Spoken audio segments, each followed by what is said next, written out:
Welcome, welcome, welcome. Hello, hello, hello. It is I, Dr. Cynthia Dempsey, and welcome to All Things New, the Kingdom Innovator series, the Youth Edition.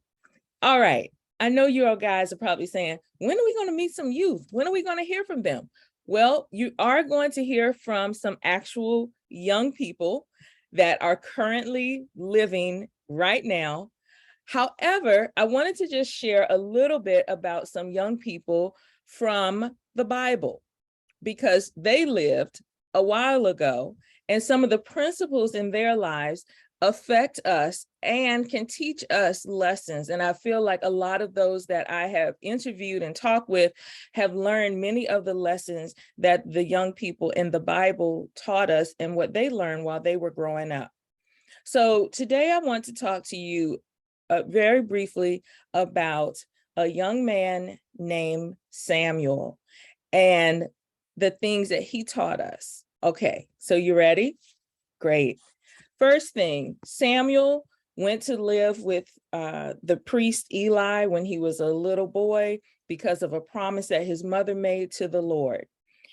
Eli was not a great father in the sense of he didn't correct his own sons. His own sons were adults at that time, and they had influence in the church or in the temple, in the Jewish, with the rabbis and all of that. They had influence over the children of Israel in terms of how they would worship the Lord, and they were just living horribly. And they were causing the people to sin and to turn, to behave in ways that were completely contrary to what the Lord taught. Eli talked to them, but he did not really discipline them or remove them from their places of authority.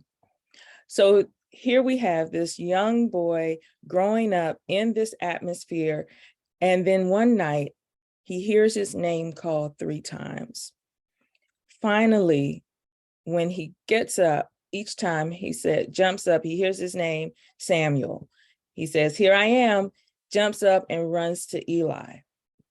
It happens several times. Eli tells him, "Go back to bed. That was not me. I was not calling you."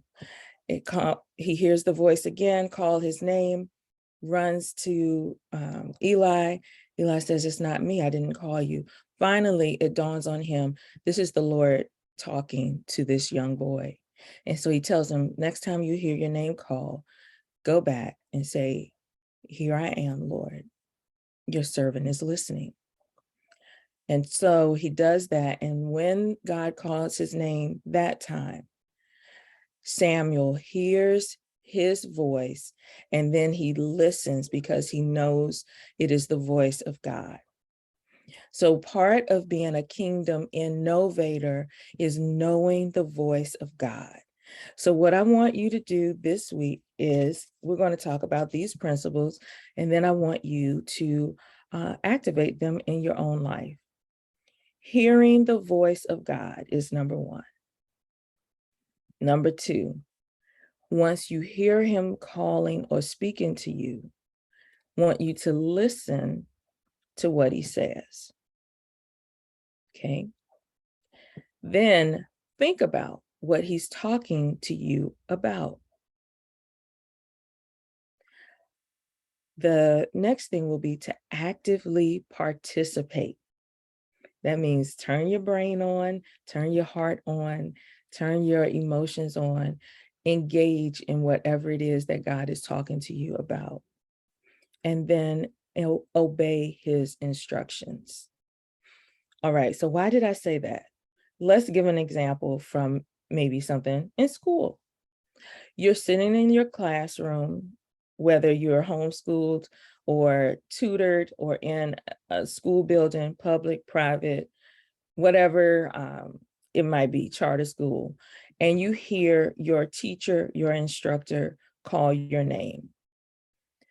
Sometimes you might be daydreaming and you don't have where you're not focusing. And they might call your name multiple times. And finally, you tune in. It's like, oh, wait, I hear my name being called.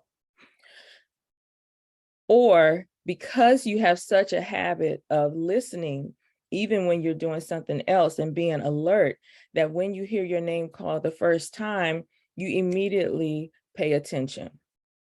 That's where we want to get to the point when God is calling to us and talking to us, that we hear him and acknowledge that he's talking to us on the first time.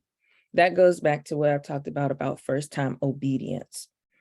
Then when you're in the classroom, your teacher calls your name, you turn, you give attention to the teacher, and are you listening to what the teacher says?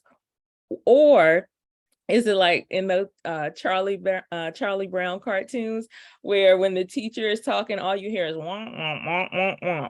Do you understand what the teacher is saying? Are you then thinking about what the teacher is saying to you? So if the teacher calls your name, John, come up to the board. And then you go up there to the board, or I don't even know if people go to the boards anymore, but we're going to, because I have this background up, we're going to say we go up to the chalkboard. And then the teacher says, okay, I want you to write or draw a picture of a tree. Okay. And so are you listening to what the teacher says? So do you get up, you hear your name called, you get up, you go to the board, and then you begin to draw? Or are you still in where you're just daydreaming and all you do is just look blankly at the person? Okay. And then actively participating and obeying those instructions. So in that example that I gave you, your teacher calls your name. You hear your teacher on the first time. They say, come up to the board. You're listening to what they're saying. And then you think about it, because you're going to have to tell your body, get up, let's go. We're walking up to the front of the classroom. You get up to the front of the classroom. They've told you to do something. You have to then think about, okay, what type of tree am I going to draw? What does it look like? And you are actively now participating and thinking, and then you actually obey the instructions when you decide to draw a tree. Okay. And so that's a very simplified example, but I want you to then take that when you hear the voice of God calling you and talking to you. It's going to take time if you're not used to that, right? If you are always have your headphones in, or you're blocking out noise, or you're trying to escape, which I know a lot of people do. They use technology and other things to escape the realities that they are living in. Yet God has so much more for you. And this week, what I want you to do is I want you to practice hearing the voice of God. This is what I'm going to call practical application, where you are going to intentionally set aside 10 to 15 minutes and get your phone or your clock, your watch, whatever you might have that's a timekeeper, if you have one of those stopwatches, and put the timer on 10 minutes, 15 minutes. You're going to then, I want you to sit somewhere, or some people like to walk, but I want you to be intentional on during those 10 to 15 minutes, listening to hear what God is going to say. So at first, when you do that, you probably are just going to think a lot of different random thoughts, because it's kind of like a little puppy or a dog or a child who's like, I'm just free, I want to just get out, and it's just running all over the place. Like, you've seen little puppies, you open them, take them out of their little sleeping area or wherever you have them, and they get out, and a lot of times they are just running all over the place until they learn, okay, it's certain places that I'm not supposed to go for my own safety, or if they don't recognize that it's for their safety, it's because you said, hey, no, you can't go in that area or whatever, and you're teaching them the parts where they are able to explore. Same with our thoughts. You may have to take time. At first, your thoughts might be just everywhere, but then after you do this for a while, you're going to begin to hear the voice of God. So I'm going to pray, and I want you to pray, dear God, please speak to me and let me hear your voice clearly. And when we say God, I'm talking about God, the Father, Son, and Holy Spirit, the true and living God, okay? Not something else trying to speak to you, okay? And then you're going to listen. And as you listen, if you have a notebook or paper, something to actively write or draw, put your thoughts down, what God talks to you about. All right, so that is it. A summary example of the life of Samuel, who was a young boy who learned to hear from God. Oh, I didn't finish. So when Samuel went back, God did call him again. He responded as Eli told him. And then God spoke to him and shared some very important information with him concerning the priest Eli, his family, the children of Israel, and what was going to happen to the nation because he listened to God. So we don't want to limit what God will talk to us about. You will be surprised. God will share some wonderful thoughts and ideas, directions, instructions, strategies. He will just talk with you. If you're going through a challenging time right now in your life, God will provide comfort. He will talk to you. If you need some encouragement, he'll speak to you words of encouragement. If you're in a place where you need some structure in your life and you're not going the right way, if you really listen, God will talk to you. He is always speaking, but are we tuning in to listen? Are we thinking about what we do hear? Are we actively participating in it? And then are we obedient to do whatever it is that he tells us? So remember, all things new. That includes you being new in the way that you think, new in the way that you are intentional about hearing and listening to the voice of God, new about the way that you allow what he tells you to become a part of your heart, a part of who you are as a person, a part of how you live. All right. I pray this has blessed you. Remember, take intentional 10 to 15 minutes a day to intentionally say, I want to hear your voice, Lord. I want to hear you speak to me. Okay, and then allow the Lord to talk with you.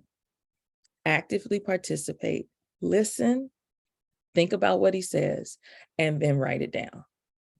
Okay. One other quick example. I was looking on a reel, this about 3 weeks ago, and there was a camera that caught this young boy who was standing with his book bag near a corner. And it's like he was standing there, and then he moved just a couple of steps to the right. Not about 2 seconds after he moved, this car comes careening over to where he would have been, and it would have hit him if he would have stayed where he was. And I believe there was no one around him, but I believe that the voice of God spoke to him and told him to move. And he moved over, and maybe he didn't recognize at that moment that it was God telling him to move, but he moved over. And because he heard that, he listened and he obeyed, he is alive today. Because if he would have stayed where he was, that car would have jumped the curb, come out of the street, and would have hit him, because it came right where he had been standing. So that's some of the importance of just learning to hear the voice of God. You never know what God's going to talk to you about. Until next time, all things new. Bye.